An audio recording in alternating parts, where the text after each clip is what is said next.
اور جب ان کے پاس اللہ کی طرف سے پیغمبر آخر الزماں صلی اللہ علیہ وآلہ وسلم آئے اور وہ ان کی آسمانی کتاب کی تصدیق بھی کرتے ہیں،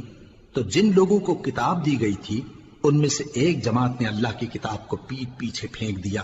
گویا وہ جانتے ہی نہیں، اور ان چیزوں کے پیچھے لگ گئے جو سلیمان کے عہد سلطنت میں شیاطین پڑھا کرتے تھے۔ اور سلیمان نے مطلق کفر کی بات نہیں کی، بلکہ شیطان ہی کفر کرتے تھے کہ لوگوں کو جادو سکھاتے تھے۔ اور وہ یعنی بنی اسرائیل ان باتوں کے بھی پیچھے لگ گئے جو شہر بابل میں دو فرشتوں یعنی ہاروت اور ماروت پر اتری تھی، اور وہ دونوں کسی کو کچھ نہیں سکھاتے تھے جب تک یہ نہ کہہ دیتے کہ ہم تو ذریعہ آزمائش ہیں، تم کفر میں نہ پڑو۔ غرض لوگ ان سے وہ چیز سیکھتے جس سے میاں بیوی میں جدائی ڈال دیں، اور اللہ کے حکم کے سوا وہ اس چیز سے کسی کا کچھ بھی نہیں بگاڑ سکتے تھے، اور کچھ ایسے منتر سیکھتے جو ان کو نقصان ہی پہنچاتے اور فائدہ کچھ نہ دیتے۔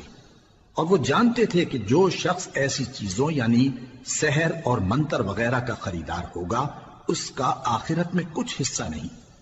اور جس چیز کے عوض انہوں نے اپنی جانوں کو بیچ ڈالا وہ بری تھی، کیا اچھا ہوتا جو وہ اس بات کو جانتے۔ اور اگر وہ ایمان لاتے اور پرہیزگاری کرتے تو اللہ کے ہاں سے بہت اچھا صلہ ملتا، کیا اچھا ہوتا جو وہ اس سے واقف ہوتے۔